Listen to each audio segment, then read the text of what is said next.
Hey everybody, welcome to Daily Distinction. We haven't been live on Instagram for quite a while, so I thought I'd jump on Instagram as well live today. So one of the problems with Instagram is because this is set to 16 by 9, the wide frame.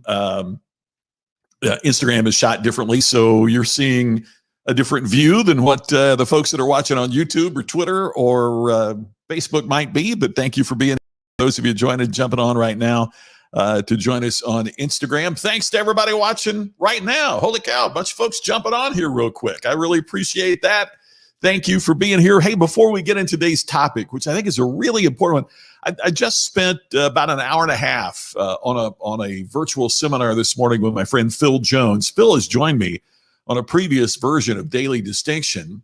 And if it's still on YouTube, if you want to go back and look it up, you can see where Phil joined me on Daily Distinction. And Phil is the author of that fantastic book that I've talked about a lot called Exactly What to Say. Anyway, Phil had me as his guest today for a program that he does in the hearing aid industry. And we were talking, and it inspired me in terms of what we were talking about with this really, really important aspect for any of us who are in business, a question that we need to be asking. And so that's what we're going to be asking. That's what we're going to be talking about on today's Daily Distinction. Ted, always great to see you. Thank you for being here. Thank you, by the way, for signing up to join us at the Distinction Summit. Charles, good to see you. Hazy and cool, San Jose. Cool beats what you had going on this last weekend, right? I just looked. It's 79 degrees right now in the backyard here in Vegas. Not even 80. How about that?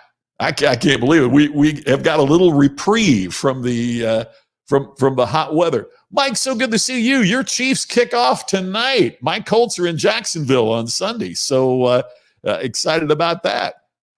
I can't wait for the NFL to start. I am just so excited. And Mike, you got to be thrilled about your Chiefs starting another season. And Charles, I know you're pretty happy about the Niners. Looking good and starting, and man, we're excited to see what Philip Rivers does with the Colts this year. Scott, good afternoon to you. So glad that you were here. Hey, Dwayne, haven't seen you for a couple days. Hope all is well with you. Pam, great to see you as always. Shelley says it's 82. It's hotter in Southern Indiana than in Vegas right now. My gosh, that's crazy. 63 though. You got us beat, Charles. 63 in California. My goodness, that's crazy. Hey, want to remind you, too, again, about the Distinction Summit. I know that Charles has signed up. Ted has signed up. We've got some folks here that have already signed up for it. I'm really excited about that. Thank you for doing that. It's Stand Out, Earn More. And for those that are watching who may not have heard me talk about it before, what that means is that when you stand out, you earn more. Everything that we want in life is currently controlled by somebody else. That's hard for many people to accept, but it's true. If you want more sales, the customer decides. If you want better employees, they get to decide if they're going to come to work for you or not. If they're people that you want, if you want your kid in a better school, the admissions committee decides. Whatever that you're desiring, the final decision on that, if you don't have it already, man, it's within somebody else's decision about whether or not they're going to choose you. So how do you get selected? How do you get chosen? What does it take? And if you're just fitting in with everybody else, what's the compelling reason to choose your business or your product or your service or you as a salesperson? Or why would you choose you instead of your competition? And the great thing I'm so excited about the Distinction Summit is, we meet here every day for, 15, 20, 30 minutes, and we talk about an issue. But we're really going to have a chance to drill deeply into that and be really specific and really tactical in terms of here's what you do to get started. We're going to have hot seats where we'll talk with folks and pull them out of the audience and specifically focus on their situation so you can learn from that. We're going to have some guest speakers that we'll be announcing next week that are just off the charts fantastic. You can probably guess who a couple of them are that you've seen here before. So we are really, really excited with what's going to be going on. And I'm so excited for those of you that already signed up. If you haven't already, just go to Distinction distinctionsummit.com. At Distinctions, hey, Michelle, good to see you. At distinctionsummit.com, you're going to find everything that you need to tell you about it. We're going to be adding a lot more to that website in the next week or two as we have all of our speakers, more of the agenda, but would love for you to sign up now. All right, so here's the big question. The big question of the day is simply this. If you had new competition, what would you do? If new competition came to your area or to your field, how would you respond? How would you respond in your approach to your current customers? How would you respond in your approach to your prospective customers? How would you respond in your marketing and in your advertising? What would you do if there was new competition in your field, in your area? What would you do? Oh, thanks for posting that, Shelley. I appreciate you getting the link up there for everybody. Thank you for that. What would you do? How would you market differently if you had new competition? How would you communicate differently if you had new? And let's add this to it: really good competition, really tough competition. On the call I was just on with Phil, one of the things that they talked about in the hearing aid industry is that the new competition isn't just other hearing aid stores, right? Other hearing aid dealers or whatever. It's Costco and Sam's Club is getting into it. So you can get your hearing aid now at Costco, or you can order a hearing aid from Amazon. So if you have new competition, it doesn't necessarily mean that somebody exactly what if Costco suddenly decided that they were going to get in your field? What if Costco suddenly decided they were going to whatever it is that you do? Charles, what if Costco decided they're going to have real estate offices in every one of their stores? So while you're in Costco, you can check out. How would you respond to that? What would you do? If somebody else was going to come in and disrupt you, what do you suppose it is that they do? What would they do to disrupt you? Dwayne, excuse me. They do every week. I try not to have to do something special because I want to be proactive and always in touch. Yeah, that's what. But disruption happens even with companies that are doing a good job, and even with businesses that are doing a good job. It's not like every taxi company was terrible. I mean, look, there were some bad taxi companies, but Uber is the classic disruption example. So what would you do? It's not that every taxi company was bad, but the industry got disrupted. It's not like every phone was horrible, but Apple totally blew it out of the water. It's not like every bookstore sucked, but Amazon came in and dominated the book business and then dominated every other business. And, Walmart wasn't sitting around thinking they were going to get disrupted. I mean, isn't it fascinating? Sears disrupted Montgomery Ward. Right? Montgomery Ward was the nation's leading retailer for decades. And then they got disrupted. How did they get disrupted? Sears came along with a catalog, right? Boy, as old tech, old school as that sounds, right? How did Sears get disrupted? They were in the malls. They had high prices. They didn't have everything there. Walmart goes out and they're outside the mall, but you can get everything almost at Walmart at low prices every day. And Walmart destroyed Sears. And now Amazon comes along. And Walmart is doing their best to stay ahead. And you got to compliment Walmart, because Montgomery Road folded because of Sears, and Sears folded because of Walmart to a great degree. Walmart's hanging on. Maybe because they asked this question. They should have asked it earlier, perhaps. But they maybe asked this question. Hey, if somebody was coming along to disrupt us, what would they do? Here's the hardest thing. When you're doing pretty well, it's a difficult time to think about somebody kicking your tail, right?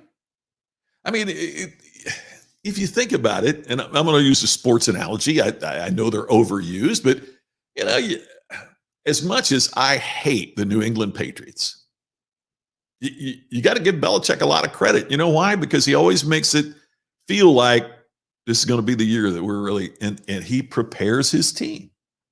Right? They don't rest on their laurels. Yet, how many teams have we seen that win a Super Bowl? Mike, I'm worried about your Chiefs for this reason, right? How many teams do you see that attain this great success only to have trouble the next year? Only to have trouble the next year. That is a challenge. So you got to ask this question. Okay, if you were going to be disrupted, what do you think they would do?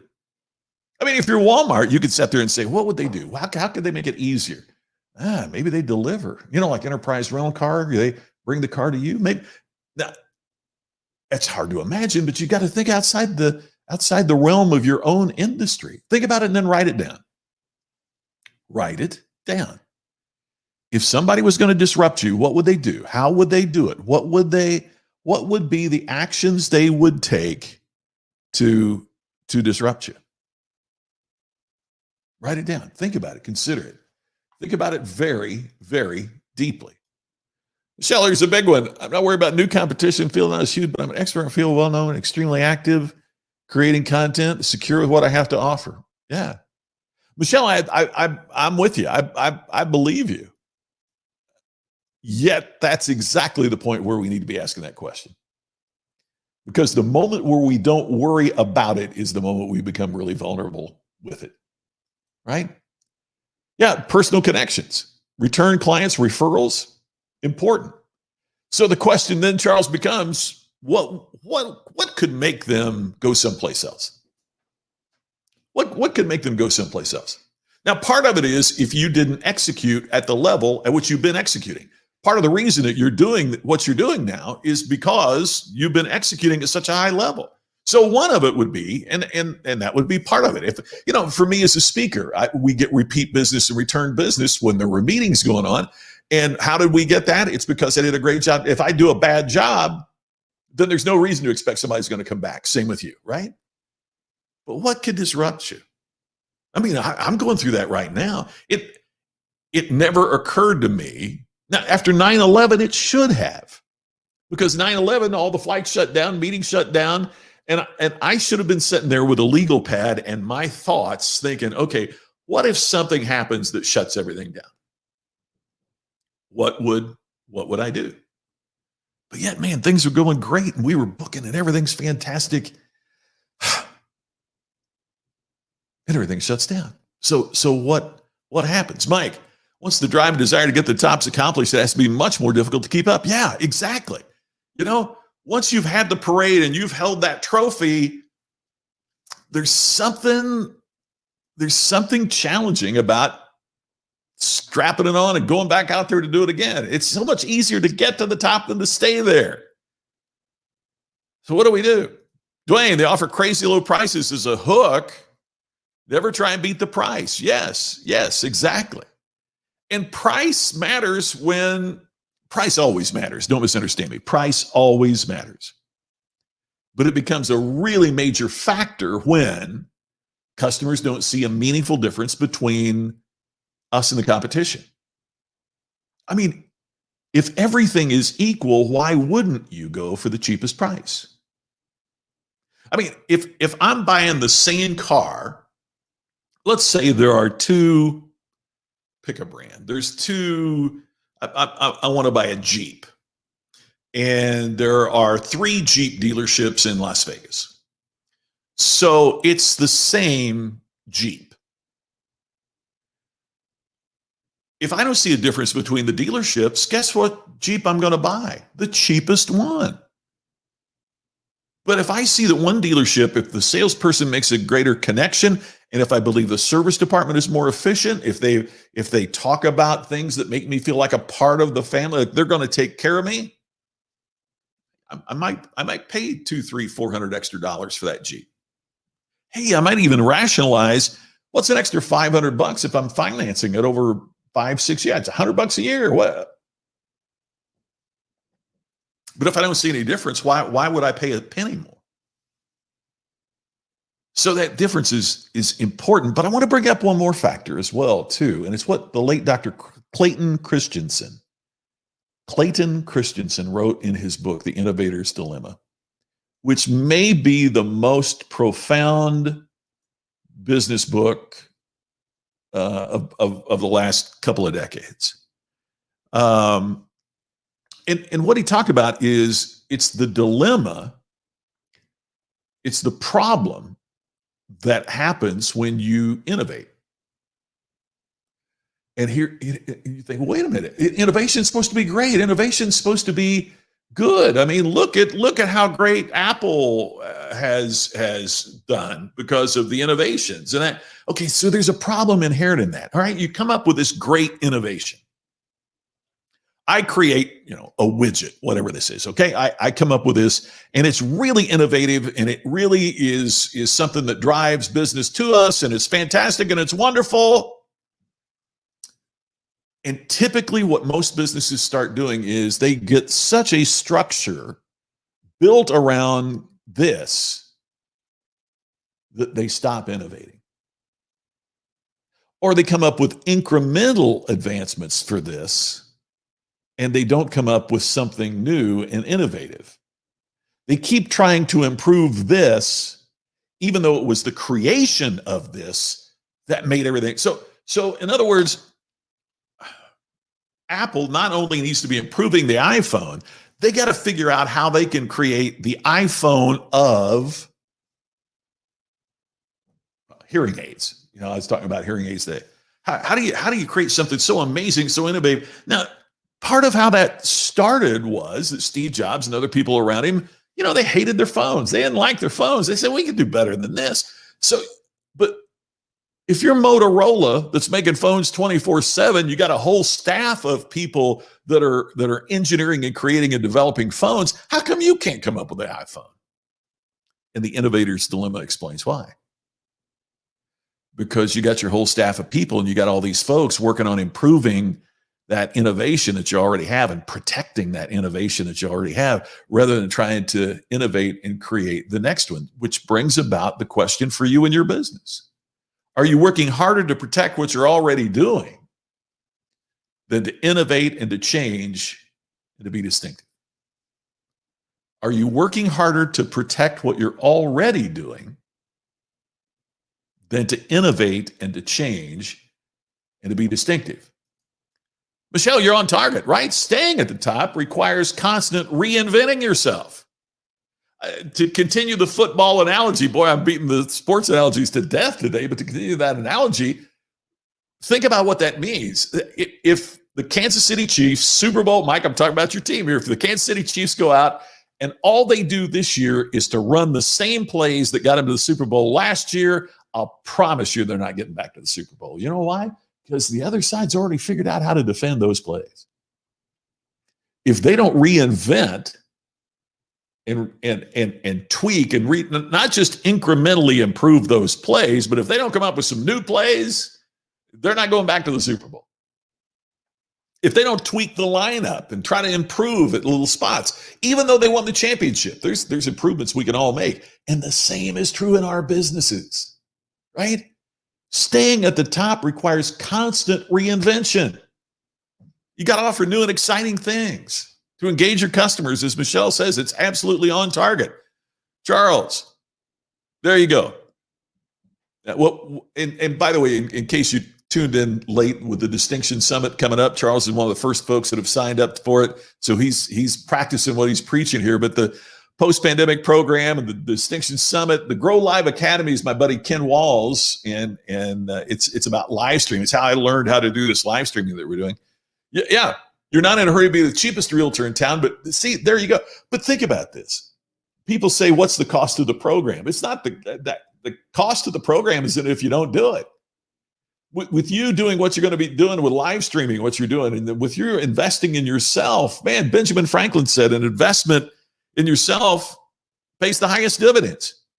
On Instagram, Bill mentions companies get to a point they start playing not to lose instead of playing to win. And I wrote about that in Iconic, Bill. You're exactly right. That's what playing not to lose is. It's, we got to protect the lead. And the prevent defense, as we call it. Isn't it funny? We always call it the prevent defense as opposed to the prevent defense. It's the prevent defense. I've never understood why we call it that. But the prevent defense often prevents winning. We try so hard to protect what we've got that we don't continue to play. If you were a part of the program the webinar that I did earlier this week, one of the things I quoted was this famous tennis coach who said, playing cautiously is not the same as playing smartly. Isn't that a great line? Playing cautiously is not the same thing as playing smartly. So what we have to understand is that if what we're doing is working harder to protect what we already have than to innovate and to change and be distinctive, we're going to have trouble. So I get back to that question for you. If somebody else is going to disrupt you, what would they do? And now, here's the question. You're going to write down what those businesses would do to disrupt you. Write it down. And then take a look at that list. Take a look at that list and say, if they could disrupt you doing these things, why aren't we doing this now? I mean, if you know that that's what somebody could do to come along and disrupt your business, why aren't you doing that to disrupt yourself? I mean, distinction is going to come when you disrupt yourself into distinction. Disrupt yourself into distinction. It's not being satisfied with where you are. It's not just doing the same thing over and over and over again. Familiarity doesn't breed contempt. My mom always used to say that. Familiarity breeds contempt. You probably heard that. It's not right. Familiarity doesn't breed contempt. It breeds complacency. We get kind of used to it. And so part of what we have to understand is that we can disrupt ourselves into distinction. This innovation, this creativity is a critical aspect of it. Quick kind of quasi-commercial. This is what we're going to go into depth in at the Distinction Summit, is how you do it and how you process that. So save the date. It's October 16th to 18th, the Distinction Summit. We'd sure love you to be there, because what we have to do is disrupt ourselves into distinction. And I'll leave you with this final thought. It's better than being disrupted into extinction. We would rather disrupt ourselves into distinction than to be disrupted into extinction. Make sense? So, to review what we talked about today, if you had new competition coming into your marketplace, whether it's a store that sets up across the street from you, whether it is the supermarket that comes to Crothersville, Indiana, while you own the one little grocery store like that we had to deal with, right? Or it could be Costco decides to sell the product that you sell or do the service that you provide. If you had new competition, what would you do? How would you respond? If they were going to disrupt you, what would they do? Write it down. And then you've got to ask yourself, first off, if they could disrupt you doing those things, why aren't you already doing it? We got to confront ourselves and saying, are we so busy working hard to protect the way the world is which we know it, hanging on, waiting till things get back to normal? How much have you heard that? Or even if you haven't heard it because people are afraid to say it, have you thought about that? Boy, when they just come up with a vaccine, everything's going to get back to the way it was. No, it's not. It's not. It's just not. World has changed. Life has changed. Times have changed. I saw a thing this morning that says we may be entering into the age of pandemics, that COVID-19 will pass and COVID-20 is going to come along. Who knows? But if they can do these things to disrupt you, why don't you go ahead and do it now? Find a way to disrupt yourself into distinction. Glenn, my pal Glenn, great to see you. What are you doing? And what is what you're doing keeping you from doing? Golly, you said it. That nails it. What are you doing And what is what you're doing keeping you from doing? Right? Because, it's almost the old physics thing of every action has an equal and opposite reaction. And so the things that you do also prevent you from things that you should be doing but aren't doing. Yeah, exactly right, Glenn. What is what you're doing keeping you from doing? Hey, Tim, great to see you. Yeah, if only they stop making candy bars, we can get back to a normal weight. Tim, I've lost some weight, and I'm trying to get back to my original weight, which is 9 pounds, 8 ounces. Old joke, but I still like it. But yeah, if only they stop making candy bars, we get back to the way. If only they come up with a vaccine. If only. But it's not going to happen. So I'm going to say disrupting yourself into distinction is better than being disrupted into extinction. We've got to find a way to disrupt ourselves so that we can be distinctive in a hyper-competitive marketplace, whatever it is that we do. Hey, everybody, thanks so much for watching today. Check out distinctionsummit.com. I look forward to catching up with you tomorrow on our next edition of Daily Distinction. Thanks for watching, whether it's live or on the replay. I look forward to talking to you again tomorrow.